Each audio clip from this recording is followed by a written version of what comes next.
somos tu voz.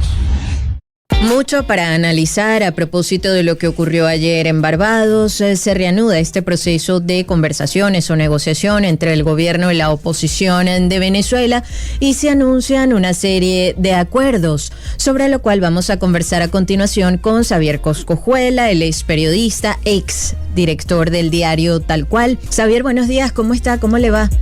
Buenos días, agradezco la invitación. Sus impresiones y su análisis a partir de lo que se difundió ayer sobre estos acuerdos, uno de promoción de derechos políticos y garantías electorales y otro para la protección de intereses vitales de la nación. ¿Qué destaca y además qué queda por fuera en esta primera ronda, pudiésemos decir, de estas negociaciones? Bueno, yo creo que lo que hay que destacar es que se sigue conversando, se sigue negociando y eso siempre es positivo, ¿no?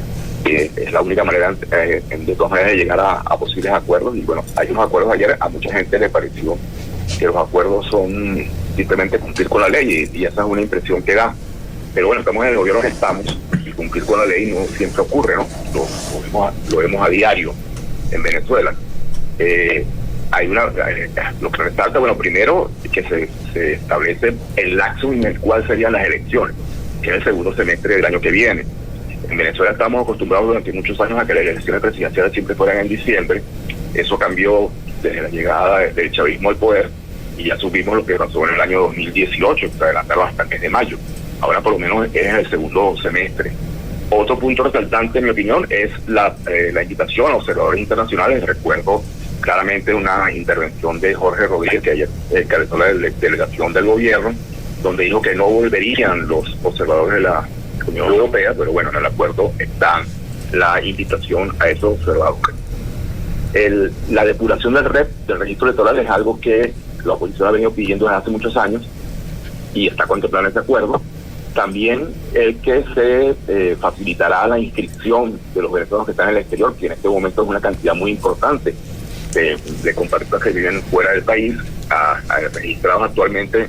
Creo que no llegan a 150.000 personas, pero se habla, hay 7 millones de venezolanos que se fueron del país. Obviamente no todos tienen los 18 años, pero hay una cantidad importante que sí lo tienen y habría que buscar la manera de facilitarles la inscripción para que puedan votar, que es un derecho que tienen. Eso yo creo que es algo que al gobierno tampoco le interesa mucho conceder, pero bueno, está en el acuerdo.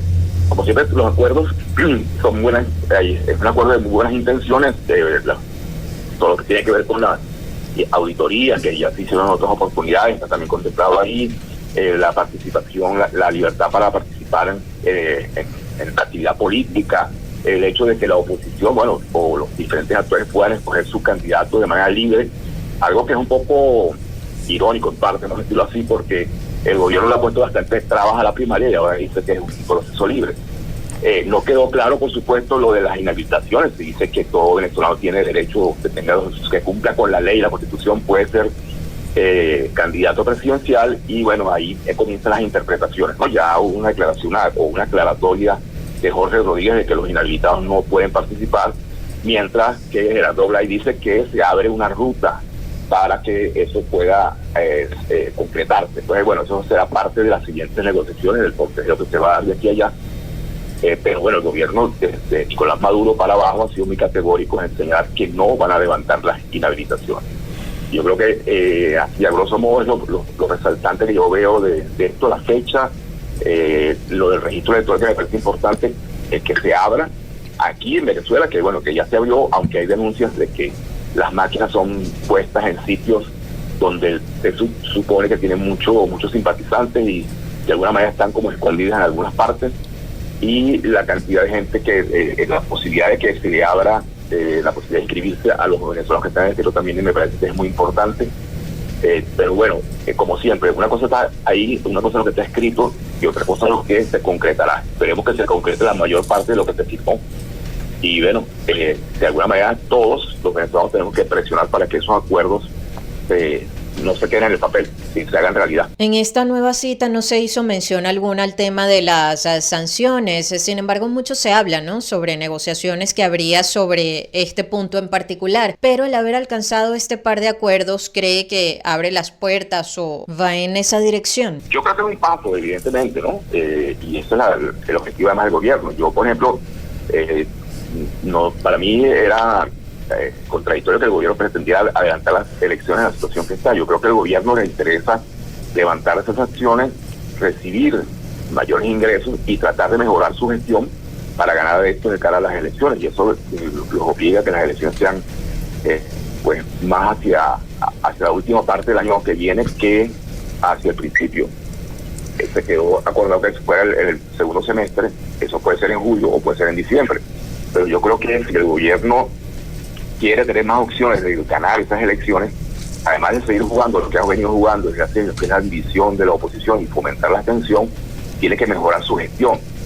Y para mejorar su gestión tiene que mejorar sus ingresos, y obviamente si firmaron ese acuerdo ayer, que puede parecer a muchos como simplemente están diciendo que van a cumplir lo que está en la ley, y es verdad, en buena parte lo que se dice en esos acuerdos es simplemente cumplir lo que está en la ley, pero es que el gobierno venezolano se ha caracterizado porque la ley en muchos casos no es ni siquiera una referencia. Entonces yo creo que tienen que empezar a cumplir algunas cosas para que las acciones empiecen a levantarse y de esa manera mejorar su situación en cuanto a recursos y evidentemente mejorar su gestión. A quien escuchan es al periodista Xavier Coscojuela, ex director del diario Tal Cual. Varias preguntas. ¿Por qué cree que se retoman las negociaciones ahora, en este momento?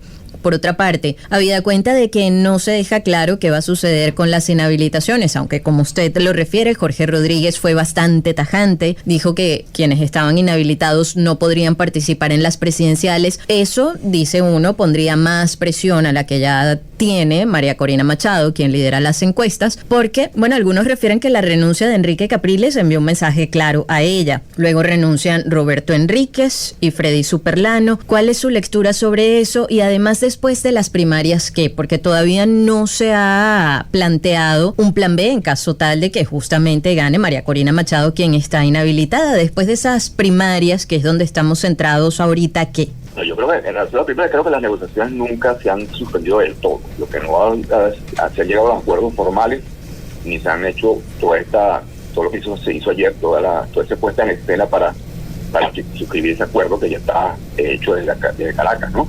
Pero en todo caso sería la continuación de lo que se inició en México, con una especie de ruptura de casi 2 años, porque el gobierno venezolano pues no se concretó que el fondo que se acordó crear allá en México, y el gobierno decidió seguir, por lo menos públicamente, las negociaciones, pero evidentemente en privado las ha mantenido. Incluso la elección del Consejo Nacional Electoral, la inclusión de 2 representantes de una Acción Democrática, de la Acción Democrática que lidera Henry Ramos y otro de Uno Tiempo, una demostración que estas negociaciones se mantenían.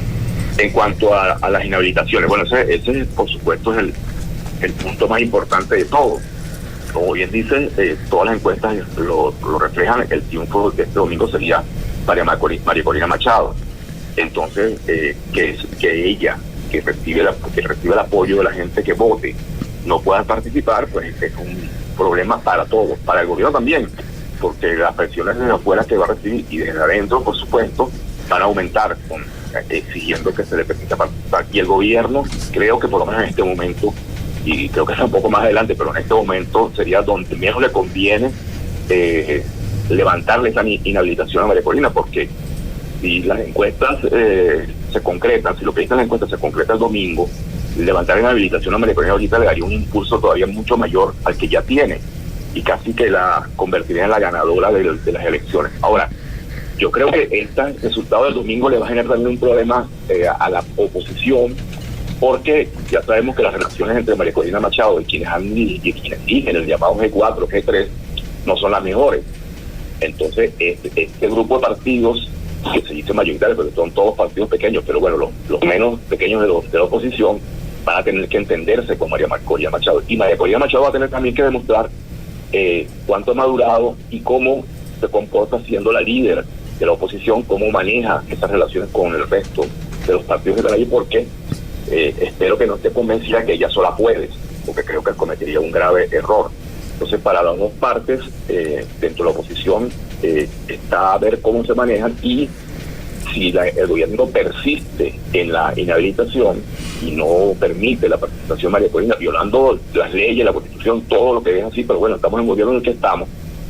Se firmó un acuerdo en el Teatro Chacaíto hace ya unos meses, donde los que participan en la primaria se comprometían a apoyar a quien ganara. Pero también en ese acuerdo está incluido un punto en el que dice que la oposición presentará candidato en el 2024. Entonces, tienen que ponerse de acuerdo en cuál sería la manera, en caso de que no se logre habilitar al ganador, siendo María Corina el que gane, pues la manera de lograr un acuerdo para presentar un candidato de este sector de la oposición, que yo creo que es lo más importante, porque en mi opinión la abstención no puede ser una opción, independientemente de lo que haga el gobierno. No está en una situación muy debilitada, las cosas cambian, por supuesto, como dije hace un momento. Si el gobierno logra aumentar sus ingresos y logra mejorar sus gestiones, evidentemente tendrá más opciones de cara a las elecciones del 24, pero la situación de hoy es muy débil para el gobierno y busca justamente eso, busca volver a que una parte de la oposición se lance por el camino de la abstención y a mantener la división. Yo creo que María Corina, si es la ganadora, por fin tiene que ser muy hábil, tiene que demostrar que aprendió, como ella ha venido diciendo, que ella ya aprendió, unir a los que están ya en esta participando en la primaria, e incluso ir más allá y tratar de sumar también apoyos de los que no participaron en la primaria. Creo que sería lo inteligente, independientemente de que después no pueda ser la candidata. Y bueno, buscar un mecanismo que permita resolver ese problema en caso de que el gobierno, que parece ser algo ya, una decisión tomada e irreversible, no le levante la inhabilitación. Creo que la duda que hay ahora en realidad para el domingo 22 de octubre es el nivel de participación que se vaya a lograr. Evidentemente va a estar, en mi opinión, lejos de lo que ocurrió en el año 2012. La situación es muy distinta a aquella primaria. En aquella oportunidad participó el CNE, los centros donde se votó fueron los centros que normalmente se utilizan en Venezuela para sufragar. Hubo incluso la participación del Plan República en cuanto a protección, y el gobierno de Chávez permitió la primaria sin mayor problema. Hoy el escenario es muy diferente. No estará el CNE, los centros de votación van a ser en muchos casos muy, no sé cómo utilizar la palabra, pero muy en el aire, porque en la calle, en casas de gente, en plazas. Este acuerdo, uno podría suponer que los colectivos y otros grupos chavistas se abstendrían de actuar el domingo. Eso hay algo que ver, que hay que comprobar que eso ocurra así. Ya el gobierno le ha puesto trabas a la primaria hasta hoy. Hay diferentes denuncias de gente que decidió prestar sus espacios para que se instalara un centro de votación, que inmediatamente fueron visitados por gente del gobierno, por funcionarios policiales o por agentes del CENIAT. Hay un candidato presidencial, por ejemplo, que iba a votar en un centro comercial que está ubicado frente al liceo donde normalmente vota. El centro comercial había aceptado que se instaló una mesa de votación allí, y inmediatamente que se supo eso, el CENIAT visitó todos los comercios de la zona y los comerciantes decidieron echar para atrás el ofrecimiento. Entonces ese es un punto. Después, tal vez, este hecho de que el ganador se sabe, todo el mundo está casi convencido de que el ganador es María Corina Machado, puede de repente desestimular a alguna gente a votar, pero dice, bueno, ya sabes quién ganó, ¿para qué voy a votar? Otro punto es que, justamente volviendo al tema de los centros de votación, según la encuesta de estos, un porcentaje importante de los que están completamente decididos a votar no saben dónde les toca votar. Entonces eso es algo que también hay que ver. Y evidentemente el nivel de participación es muy importante de cara al futuro. No es lo mismo ganar la primaria con una participación de 2 millones de personas, que yo creo que no se va a producir. Yo creo que el escenario más favorable puede ser 1,5 millones de personas, que en mi opinión sería un éxito, a pesar de que sería la mitad de lo que votó en el 2012. Pero si votara 1,5 millones de personas y María Corina obtiene la votación que se anuncia en las encuestas, bueno, se tendría un liderazgo muchísimo más fuerte que si votan 800 o 500 mil personas.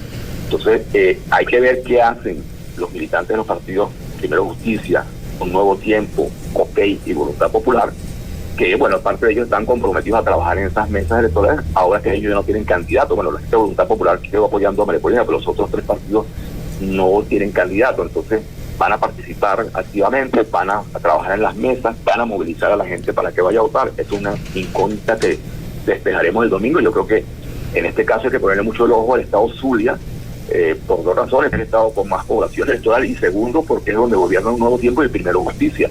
La gobernación del estado está en manos de Un Nuevo Tiempo y la alcaldía de Maracaibo está en manos de Primero Justicia, y las demás alcaldías están repartidas entre los 2 partidos. Entonces hay que ver cuál es el nivel de participación allí. Creo que eso nos daría una buena pista en cuanto a cuánto del compromiso que asumieron lo cumplieron, ¿no? Xavier, ya para concluir, el próximo año no solo habría elecciones presidenciales en Venezuela, sino también en Estados Unidos. ¿De qué manera puede cambiar o afectar este tema de la negociación, no solo entre gobierno y oposición, sino las negociaciones entre gobierno venezolano y Estados Unidos para el alivio o levantamiento de sanciones? Bueno, hay que ver quién gana en Estados Unidos. Me pareciera que puede ganar Trump. Si gana Trump, esperemos que no vuelva. Yo, en lo particular, espero que no vuelva a lo que se hizo, que no dio los resultados que se esperaban. Hoy leí una información de que un grupo de parlamentarios congresistas republicanos estaba introduciendo una ley donde se prohibiría la compra de petróleo y gas a Venezuela e Irán.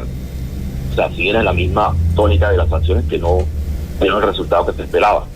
Evidentemente, si hay un triunfo de Trump, todo este tipo de negociaciones que se han venido dando pudieran ser aceptados, pero esperemos que, en todo caso que gane, por lo menos la oposición venezolana le diga a Trump, le plante cara, porque entiendo que la abrumadora mayoría de la oposición venezolana está ganada a la idea de la negociación y de buscar los acuerdos. Entonces también tenemos que esperar no solamente lo que ocurre en Estados Unidos, sino también cuál va a ser la actitud definitiva de María Corina Machado en caso de triunfar en las primarias, que todo indica que va a ser así en cuanto a la negociación, porque en algunos hay rumores y hay informaciones de que ella resetearía todo lo que se ha venido haciendo, cambiaría la delegación. Obviamente la lógica indica que tendría que tener un representante directo de ella en esas negociaciones, por supuesto, y en la delegación que participa en las conversaciones.